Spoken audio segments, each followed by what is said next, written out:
The history of mathematics is full of attempts to break the barrier of the impossible. There have been some brilliant successes in the world of mathematics that, although took time to saturate, would revolutionize the way we solve problems. The acceptance of negative numbers, and even the number zero, freed arithmetic from the interpretation that subtraction meant the physical act of taking away. And accepting the number I, the square root of -1, is another such story of breaking taboos of the notions so deeply rooted in our instincts. The story of how humans have extended the number systems is a fascinating one, but here I'm going to concentrate on the implications that the imaginary numbers have with trigonometry. One of the earliest pioneers in the field of complex numbers was Roger Coates, and in 1714 he published this formula: I times phi is equal to the natural log of cosine phi plus I sine phi. Later, Leonhard Euler would publish this formula, and this one bears his name. E to the I phi is equal to cosine phi plus I sine phi, and its conjugate. This relationship helps us really relate trigonometry to the complex numbers. And adding these equations and subtracting these equations together gives us ways of representing cosine and sine in terms of the complex exponentials. Using the complex exponential form of sine and cosine, this will allow us to evaluate the sine and cosine of some very imaginary angles.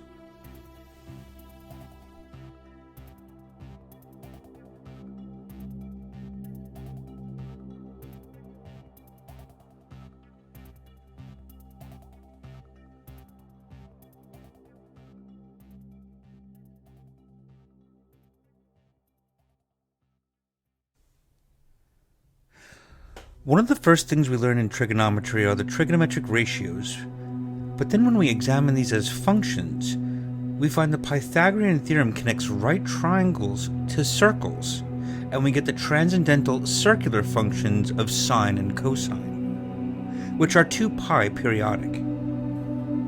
And the graph of the functions, here we're looking at the sine function, has a maximum and minimum value of 1 and -1. So one might ask the question, when could sine be equal to 2? Well, of course, if x is real, then the answer is never. But does there exist a complex number that would make the sine equal to 2? And if such a complex number exists, how do you take the sine of an imaginary angle? Those formulas we spoke about, those are going to be helpful. And this is going to lead us to the question, how do you graph a function of a complex variable? W equals f of z.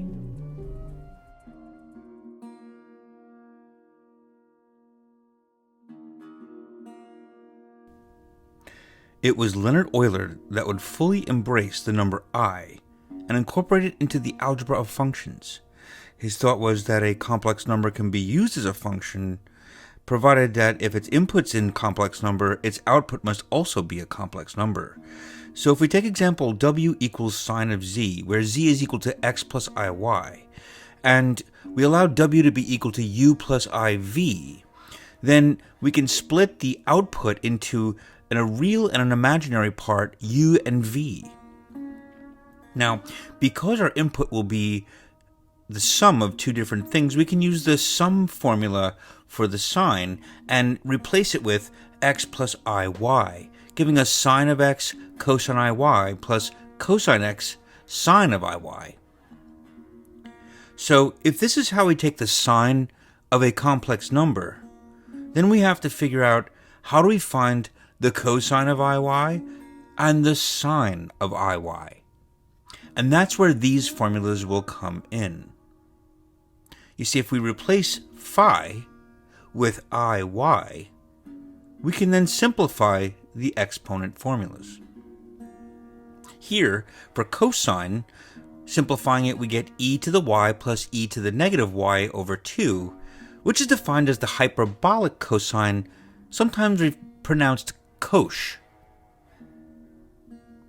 We can do the same thing for the sine function for sine of iy. So the sine of iy, when we plug iy into this formula and simplify it, gives us e to the y minus e to the negative y over 2 multiplied by I, where the e to the y minus e to the negative y over 2 part is the hyperbolic sign called sinh. And cosh squared minus sinh squared equals 1. And therefore, if we substitute this into the sign for z, or sine of x plus iy, we get the sine of x cosh y plus I sine cosine x sinh y. This is the formula that we can use as the complex form of sine.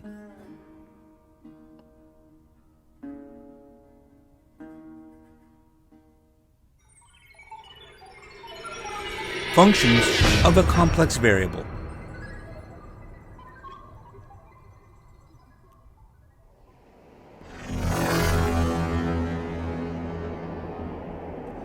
How do you graph? A function of a complex variable, w equals f of z.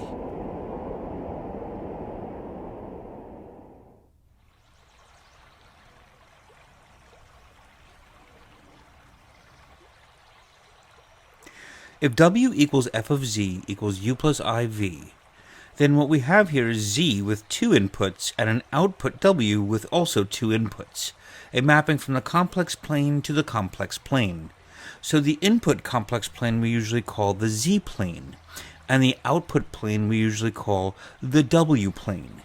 So x plus iy lives in the z-plane, u plus iv lives in the w-plane.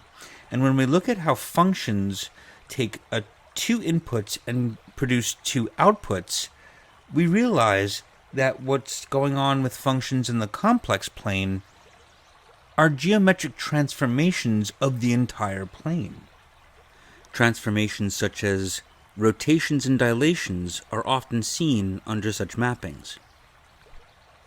Exploring functions in the complex plane is about understanding how geometric objects such as lines and curves transform under certain mappings.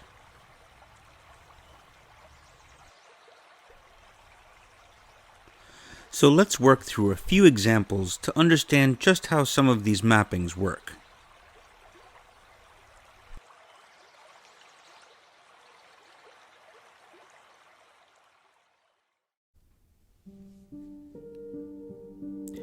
Consider the function w equals f of z equals z squared, where z is x plus iy.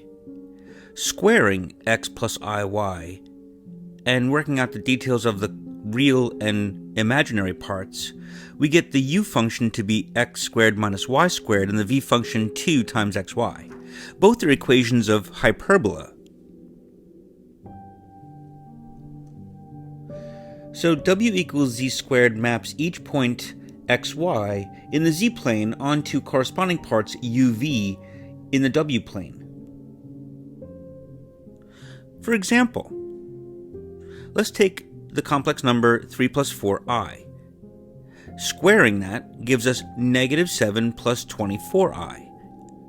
So the image point P prime can be thought of as negative 7, 24 if the input point was considered 3, 4.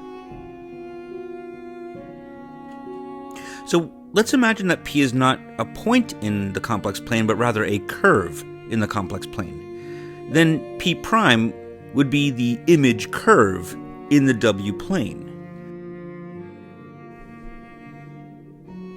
So let's imagine what curves in the Z plane are doing under the Z-square mapping.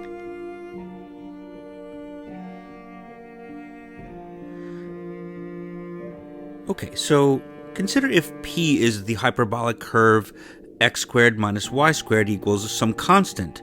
In other words, the real part of z squared. Then u will be constant in the W plane and move along a vertical line. Similarly, if p traces out the hyperbola 2xy equals a constant, the imaginary part of z squared, then that'll result in a horizontal line v equals a constant in the w plane. By choosing different values of the constants, we get two families of hyperbolic curves in the z-plane whose images form a rectangular grid in the w-plane.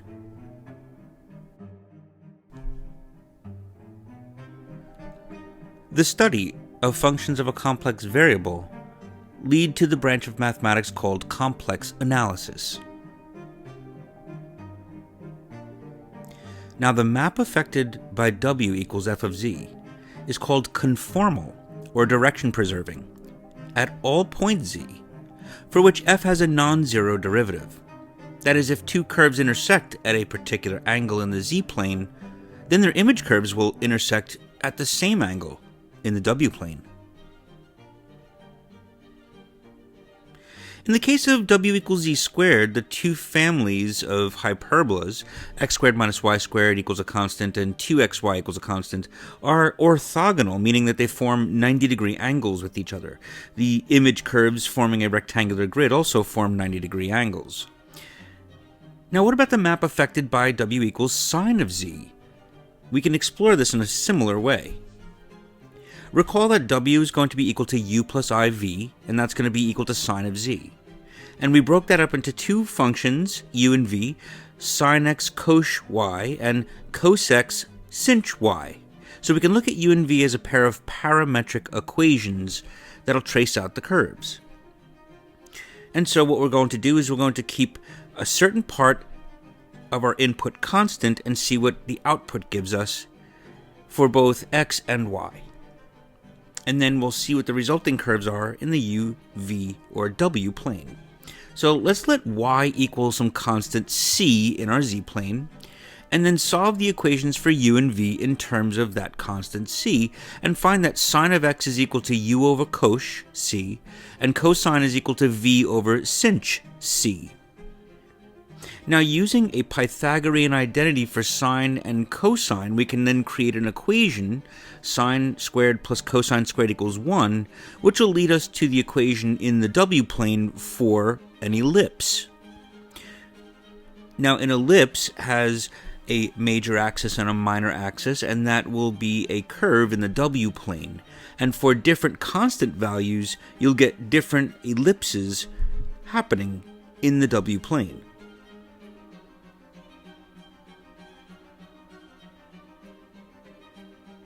So the major axis will be given by cos c, and the minor axis, the absolute value of sinh c. And this leads to the foci being at plus or minus 1, 0 for all of these ellipses, regardless of what the constant value of c is. So all of the families of curves for these ellipses will have foci at positive 1, 0 and negative 1, 0. And if we let the constant c actually go to 0, then the cos of c will go to 1, the sinh of c will go to 0, and the ellipse will narrow, eventually degenerating into a line segment along the u-axis.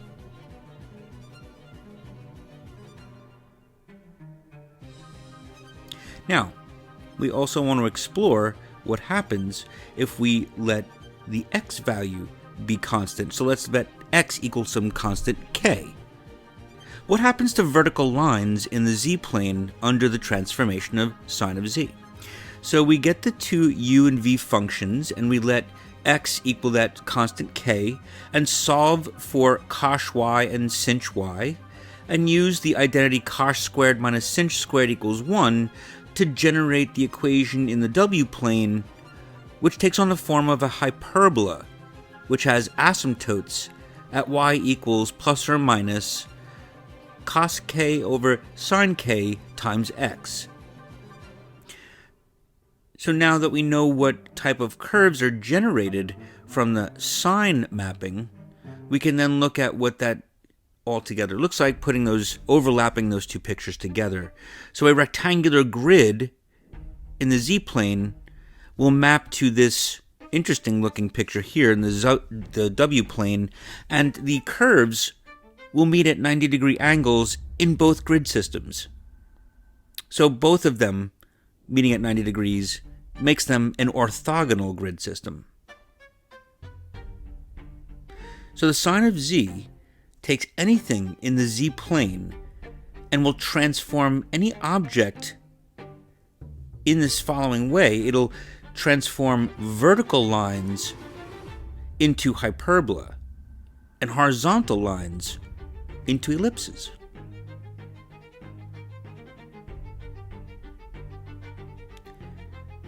Here's one more cool example.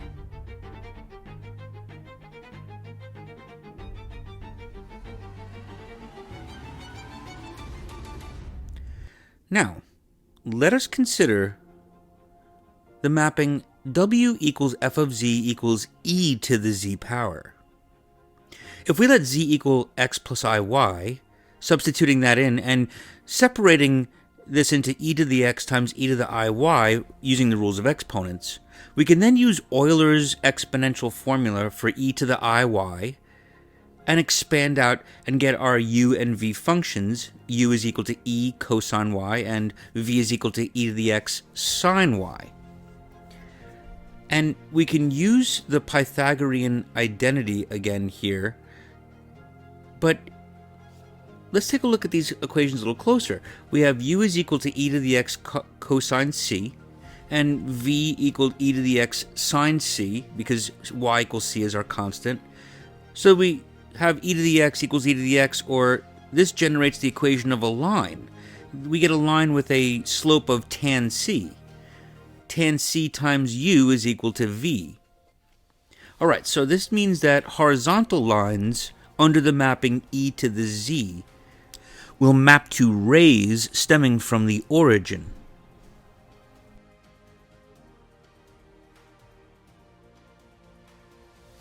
So then here, if we let x equals k be a constant, we get the u and v functions to be e to the k cosine y and e to the k sine y. And we get, eventually, an equation that boils down to u squared plus v squared equals e to the 2k, which are circles centered at the origin of radius e to the k. In other words, they're spaced in an exponential measure. For different values of k, we get families of concentric circles centered at the origin that increasingly separate due to their radiuses, or radii, being exponential. So if you put those two pictures together, horizontal lines being mapped to rays coming from the origin, and vertical lines being mapped to concentric circles, overall the map therefore will be a rectangular coordinate grid being mapped to a polar coordinate grid, and both grids are orthogonal. So truly the polar coordinate mapping is under this map w equals e to the z. Now, if you notice what will happen if you make a geometric shape on the z-plane and transform it into the w-plane, it both turns and dilates the object. So when is the sine of x equal to 2?